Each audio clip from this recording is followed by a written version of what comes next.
Berapa nilai tanah milik Jokowi? Sekarang menjadi 12.000 meter. Nilainya 200 miliar. Negara masih membiayai kendaraan, masih membiayai sopir, masih membiayai seisi rumah. Jadi dosa hutang Jokowi pada bus, pada IKN, dan nanti rumah yang akan ditempati itu adalah uang rakyat. SBY minta tanah di Kuningan, meskipun beliau punya tanah. Kalau beliau mau besarkan Cikeas, itu tidak dilakukan. Janggo manuk ababil, kobong gajai, kobong abroha, kobong omae, bumi kocak aja, langit gelap-gelap, kobong Jokowi ini. Print out dari dokumen ijazah Joko Widodo yang didapatkan dari KPUD Surakarta, KPUD Jakarta, dan KPU RI, serta satu dokumen yang dianalisa oleh Bang Rismon dan juga Mas Roy.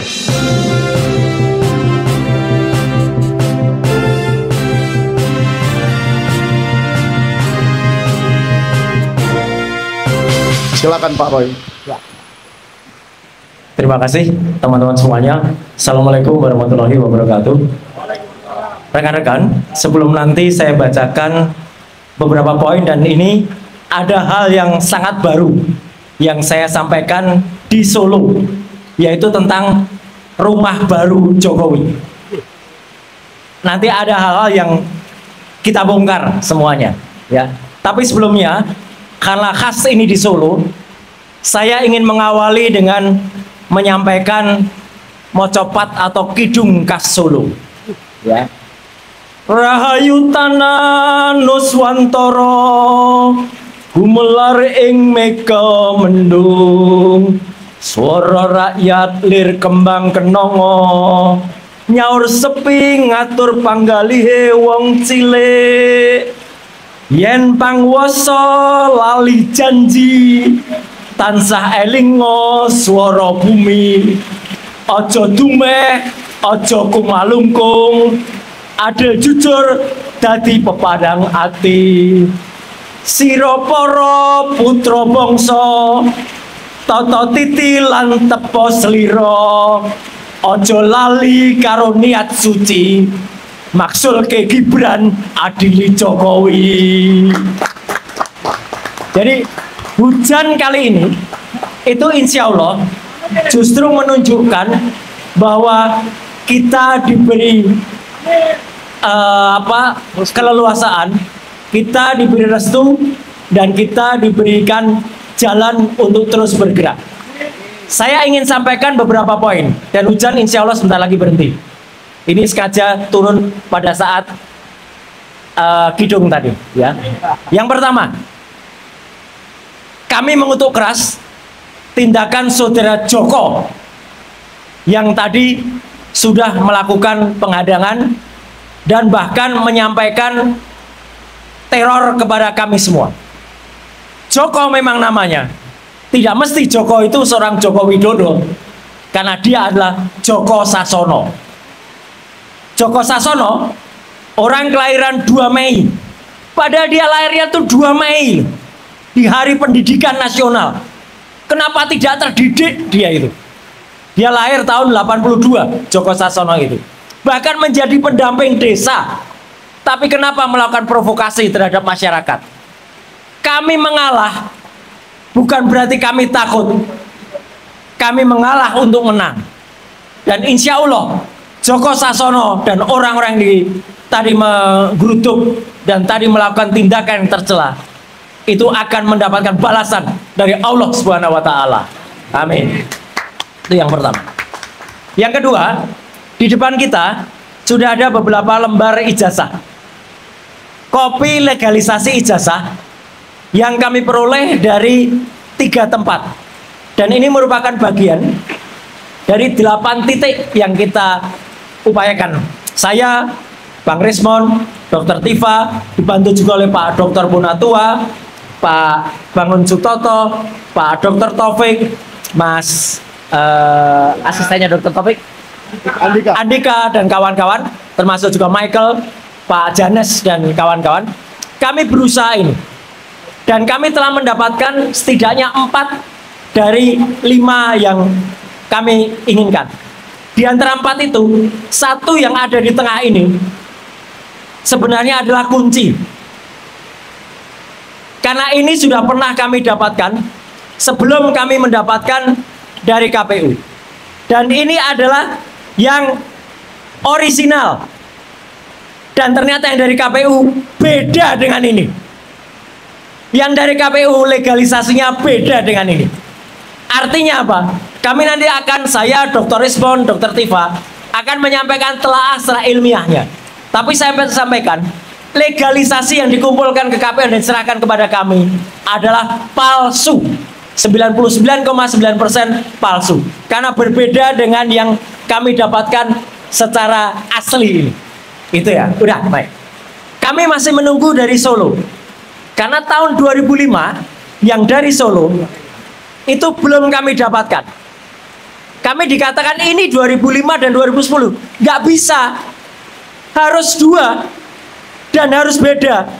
Kalau hanya 1, berarti dulu ketika dia daftar di Solo, dia tidak menggunakan ini. Ini mungkin KPU Solo bisa jadi mendapatkan, ini 2010 kan, bisa jadi mendapatkan dari KPU yang lain. Artinya apa? Palsu juga. Itu yang penting. Dan itulah hasil daripada apa yang ada. Kemudian kami juga akan melakukan gugatan ke KPU.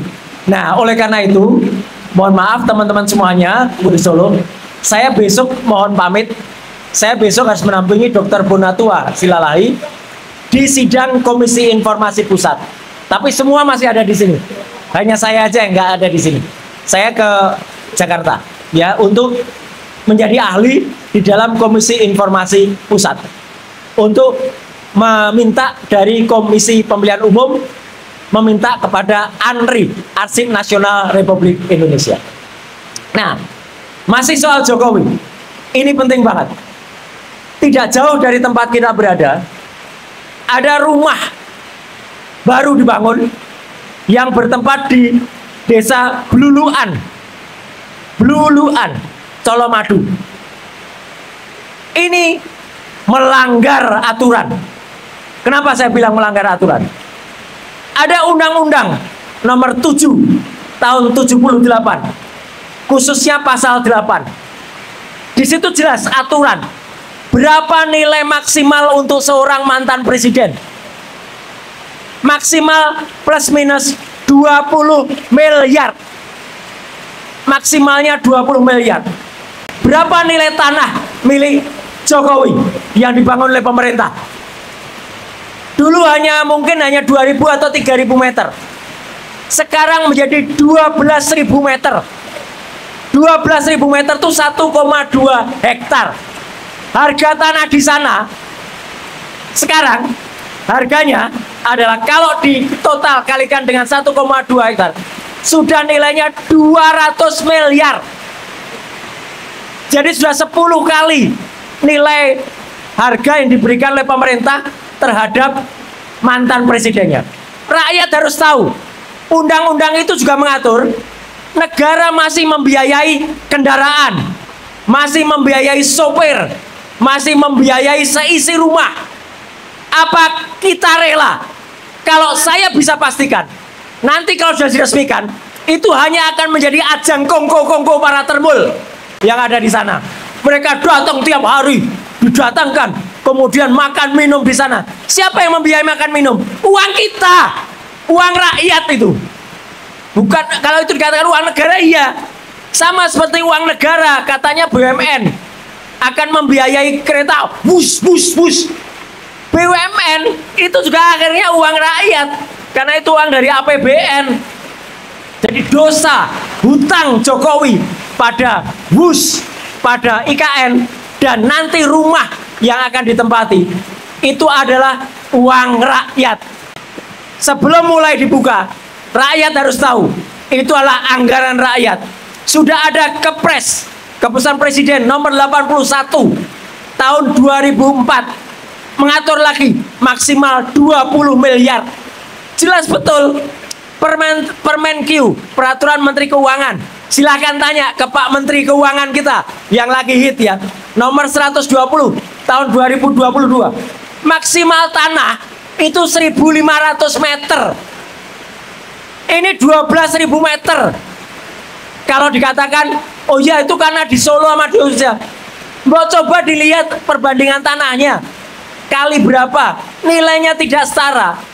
Bahkan beberapa presiden terdahulu, Bung Karno, Pak Harto sekalipun, Gus Dur, Habibie, itu mereka rela karena tanahnya, karena uangnya tidak bisa dibelikan tanah, mereka terima uang 20 miliar. Jadi kalau memang nggak cukup ya uangnya harus yang dikasih, bukan memaksakan harga tanah di Solo untuk kemudian dikonversi harga tanah di Jakarta. Ini nggak benar sama sekali. SBY saya tahu persis, tanahnya tidak lebih dari 1.000 meter, ada di Kuningan, di pojok belakang sebuah kedutaan, jalannya masuk pun sempit. Karena memang SBY minta tanah di Kuningan, meskipun beliau punya tanah. Kalau beliau mau besarkan Cikeas, itu tidak dilakukan. Jadi jelas ya, ini adalah pelanggaran terhadap undang-undang. Rakyat harus tahu. Pemerintah juga harus tahu bahwa rumah baru Jokowi yang akan diresmikan nanti pelanggaran terhadap Undang-Undang Nomor 7 Tahun 78 Pasal 8, Kepres 81 Tahun 2004, Permenq Nomor 120 Tahun 2022. Satu lagi bagi warga Solo, kenapa tidak menggunakan kontraktor asal Solo? Apa Solo tidak punya insinyur-insinyur hebat, malah menggunakan kontraktor asal Bali? Kok mau-maunya menggunakan kontraktor luar? Memang pekerja-pekerja kasarnya dari Solo, tapi yang menikmati keuntungan adalah PT Tunas Jaya Sanur, itu dari Bali. Kenapa rela? Gitu loh. Saya tidak memprovokasi, tapi ini fakta yang terjadi. Faktanya, rumah baru Jokowi itu adalah biaya rakyat dan melanggar undang-undang. Kemudian saya ingin teruskan sedikit apa yang disampaikan Dr. Rismon tadi. Surat keterangan Gibran jelas-jelas itu melanggar, ya, karena jelas dia tidak punya ijazah SMA. Dan kalau dia mengatakan ada nanti surat keterangannya yang itu kemudian dibuat berdasarkan hasil dari UTS Insert, insya Allah mohon doa restunya, saya akan laporkan langsung dari Insert, dari UTS Insert Australia. Dan insya Allah saya sudah ketemu dengan poin yang ada di sana. Saya akan sampaikan secara detail dan nanti pernyataan langsung dari kota Sydney tentang bagaimana surat keterangan Gibran ini yang palsu. Artinya tidak mungkin dari UTS Insert atau UTS itu menyajikan itu. Jadi jelas itu yang ingin saya sampaikan kepada kita semuanya. Dan tidak afdol rasanya kalau di kota Solo ini tidak saya tutup dengan kesenian tradisional goro-goro. Bumi gonjang-ganjing, langit gelap-gelap, rumah anyar nganggo biaya rakyat, kurang ajar. Petro iki sing arep mlebu ning omah anyar. Omah anyar, gambar gunungan iki apa mburine? Kobongan. Aku randongano, tapi gambar gunungan kobongan. Mbah kobong kuwi diobong rakyat apa kobong mergo Gusti Allah monggo. Petro wis sempat diusir karo Banteng Ketaton. Pengkhianat besar. Banteng iki sing gedhekno Petro. Banteng iki sing jasa besar karo Petro. Malah Banteng ditendang karo Petro. Kurang ajar Petro iki. Malah saiki nggawa pasukan gajah. Padahal ngerti ra? Gajah kuwi mbiyen tau nyerang Ka'bah. Gajah kuwi tau nyerang sing dipimpin Raja Abraha. Ana ning surat Al-Fil, surat nomor 105 ning Al-Qur'an. Iki nyerang lan Gusti Allah nerjunke pasukan nganggo manuk ababil. Kobong gajahe, kobong Abraha, Kopong omae. Bumi goncang aja. Langit gelap-gelap. Kopong Jokowi nih. Tancap kayon. Terima kasih. Wassalamualaikum warahmatullahi wabarakatuh. Waalaikumsalam. Oke, terima kasih untuk semua yang akan semua sudah menyatakan apa yang dialami tadi pagi. Dan untuk para wartawan yang ingin mengajukan pertanyaan, saya persilahkan. Ada yang mau bertanya? Besok bisa aja. Oke, atau besok aja ya, ini soalnya hujan. Dan pokoknya kita berterima kasih kepada semua rekan pers yang sudah hadir di sore hari ini. Dan kita sampai ketemu di persidangan di PN Surakarta besok pagi jam 10 dan di gedung umat Islam pukul 12.30 habis zuhur kita akan mengadakan Sumpah Pemuda 97 tahun Sumpah Pemuda. Kita adakan mimbar rakyat. Untuk itu terima kasih kepada semua rekan-rekan aktivis dari Solo, dari Jakarta, dan dari Medan ya. Dan terima kasih pada semua rekan pers yang sudah datang. Terima kasih.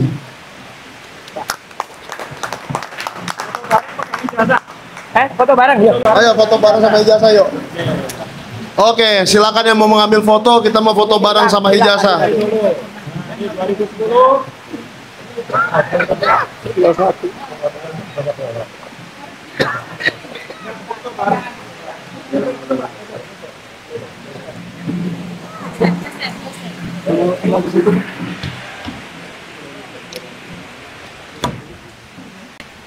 Ya, ini print out dari dokumen ijazah Joko Widodo yang didapatkan dari KPUD Surakarta, KPUD Jakarta, dan KPU RI, serta satu dokumen yang dianalisa oleh Bang Rismon dan juga Mas Roy. Nah, ini dari sebelah kanan, ini dokumen dari KPUD Surakarta tahun 2010. Kemudian ini 2012 dari Jakarta, dari KPUD Jakarta. Kemudian dari KPU RI tahun 2024. 2014. Kemudian paling kiri 2019. Adapun ini pembanding. Yang ada di depan ini adalah foto ijazah pembanding. Nah, sekali lagi, mari seluruh rakyat Indonesia di mana saja berada, khususnya warga Solo Raya dan sekitarnya, kita hadir bersama di PN Surakarta besok tanggal 28 Oktober jam 10 untuk kita tagih janji Pak Joko Widodo yang mau menunjukkan dokumen ijazah S1-nya yang katanya dari UGM di sidang pengadilan Citizen Lawsuit. Mari kita tagih. Ya, siangnya kita lanjutkan untuk mengadakan Sumpah Rakyat Indonesia memperingati Sumpah Pemuda 90 tahun 97 tahun Sumpah Pemuda. Oke. Demikian, silahkan difoto bersama. Nah. Makzulkan Gibran, adili Jokowi. Makzulkan Gibran, adili Jokowi. Sekali lagi bersama-sama. Makzulkan Gibran, adili Jokowi. Merdeka. Terima kasih.